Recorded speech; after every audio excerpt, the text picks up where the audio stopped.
How are we feeling? If you want a head. If you want a question, hand in the air, please. Right, so the gentleman at the front, let's go here.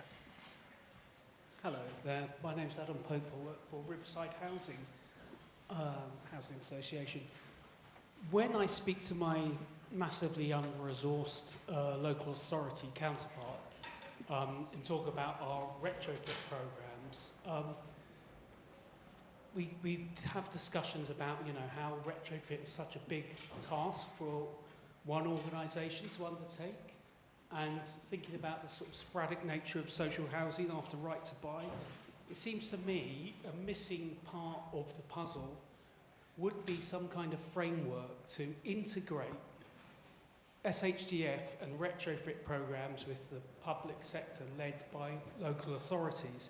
I speak to the sustainability officer in local authorities and he say, that's great, there's nothing we can hang on that, I can see an idea going forward where social housing procure a delivery contractor and then they're able to knock on those houses in the middle of retrofits and say, look, we can do this for you, you can access this grant, and then we take a geographical area approach to retrofit and all the opportunities that provides. So probably preaching to the convert here, but I just want to mention that.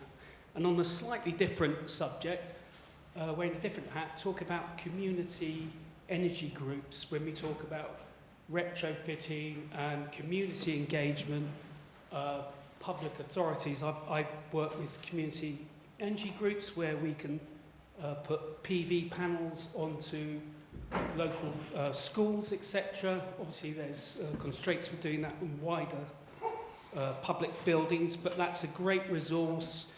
It engages the local community, brings in money and resources and enthusiasm, and helps bring local communities along the net zero carbon sustainability journey. I'm not sure there's a question there, but there you go. Okay. Any comment, Andrew? Yeah, no, I completely agree.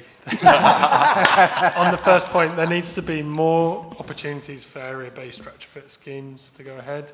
I think we're seeing some of it under the SHDF, but we're also managing support for the home upgrade grant.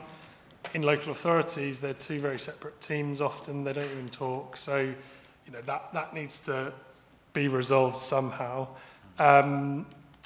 We are trying to facilitate consortium working through the technical assistance facility, and it's gathering a bit of momentum through wave 1, wave 2.1, but it's often HA-led rather than LA-led, predominantly due to the lack of resources within local authorities that we're seeing. So yeah, I don't know if anyone else wants to comment, but I completely agree, more opportunities for area-based. I'd also say community energy groups are really well placed to be that trusted interface that the gentleman from the Energy Savings Trust was talking about. Where does somebody go to get advice and impartial advice? There's a huge enthusiasm from those community groups and knowledge to deliver that, so there's an opportunity there as well. Perfect. Thank you very much. Appreciate that. Other questions? Lady at the back, hand straight up. That's keen. At this time of the day, that's inspirational. Emma Sharp. I have responsibility for climate, finance and funding at the London Borough of Brent. My question is about the system of climate financing for the public sector. So we've mentioned 3 schemes today specifically. We've got Social Housing Decarbonisation Scheme, Public Sector Decarbonisation Scheme, Low Carbon Skills Fund, all of which are run as competitive grant-making processes, the latter 2 of which are run on first-come, first-served basis.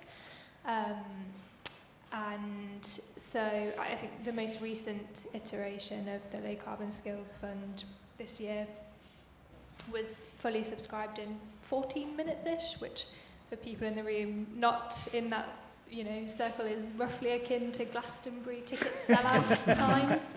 So we're talking about heavily oversubscribed schemes.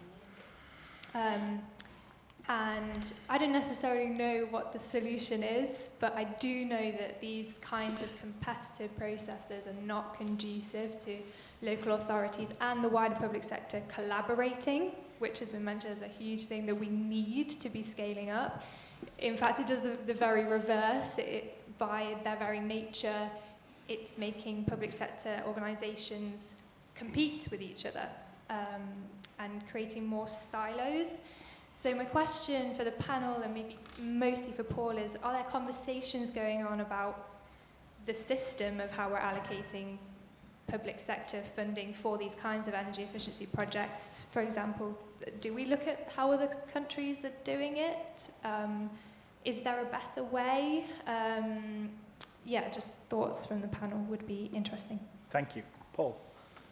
Thank you. I mean, none of that is news to me, and I'm grateful for the feedback. We are definitely thinking about it. I mean, the core of the problem is the rationing. I mean, is the fact that demand greatly outstrips supply. Most strongly for the Low Carbon Skills Fund, less. I mean, even so for the PSDS as well. We're very actively moving. I mean, one of the attractions, maybe the wrong word, first come, first serve, is very simple, very uncontested. There's no kind of element through which, say, Salix gets criticised for who gets funding and who doesn't. It's very kind of low demand. Anything else, whether it's a kind of a competitive an assessment of bids, so actually assessing the quality of bids, much more resource intensive and slower. I mean, one of the key things, we need to get grant offers out as quickly as we can in order to sort of stay within the funding windows. Alternatives are slower. Having said that, I mean, to take your ticket analogy to its extreme, we're increasingly thinking Wimbledon rather than Glastonbury.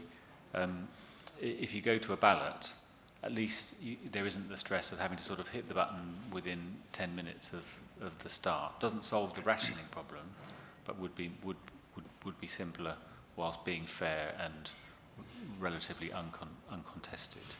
So no, really hear your arguments. And I mean, I've been doing this job for a year and a half. I inherited both with sort of business cases and business models as they are, and I'm really actively seeking to change both for the LCSF and PSDS. It's encouraging to hear. Thank you, Paul. Jason, you had a comment.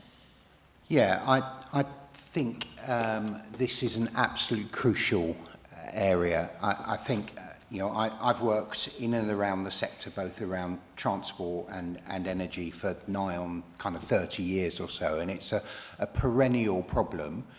I think we're at that stage now where we need to accelerate and enable delivery. I think that requires a certain level of trust between local authorities and government. It also requires some political decisions.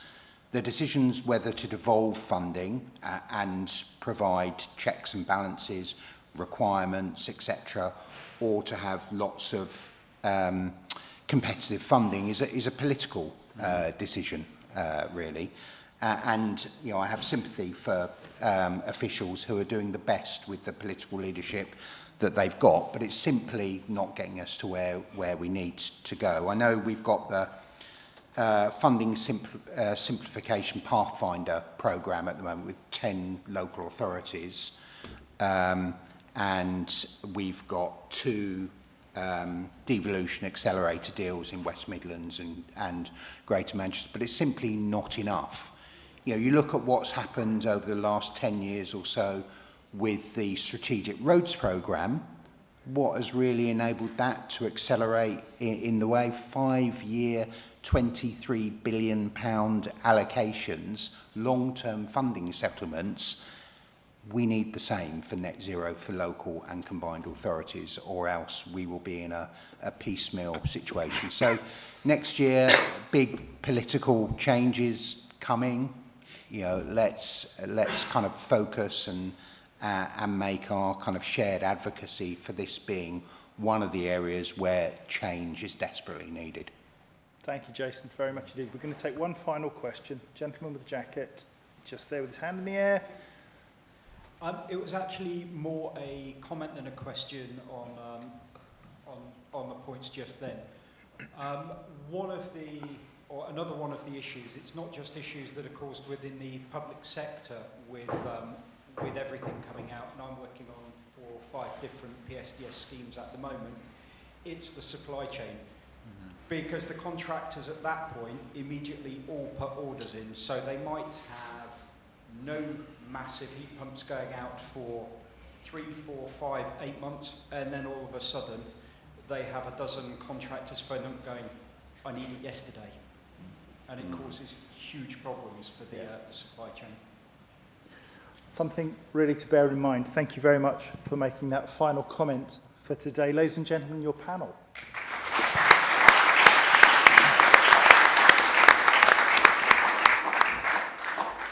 Ordinarily, now is the time when I wave the red flag and say, yes, come on, let's go and do it. But not today, because I've got to get a wiggle on. I think there are some key themes that have come out from today. Retrofitting is something which is really key and something we need to look at both in the built environment and transport. Collaboration, keeping it local, keep communicating. Debate is important. We do not have all the answers yet. We have some solutions to some problems, but we need to keep debating and being open about the challenges and solutions. Be realistic. Mona Lisa from Schneider, she said, despite all of that, yes, we can. I've heard that before somewhere, and he couldn't. Can we? I think maybe we can, but we have to work together. It's not them and us. It's not politics against business, against the system, against consumers. It's all of us together. It's our problem, because the politicians are also human beings who live on this planet and will cook just the same as we will unless we sort this out. There's something about, if you want to go fast, go alone. If you want to go far, and my Lord, have we got a long, long way to go, we had better go together. Talking of going together, it's the end of the day. Thank you for staying, because you've been amazing. Thank you for your brilliant questions. Thank you for being just a joy to be with. And come back next year. Lee, going to do it again? Yeah, okay. Possibly with a different chair who's got a better watch. But thank you so much, because you have been outstanding. Safe journey home. Go do something important.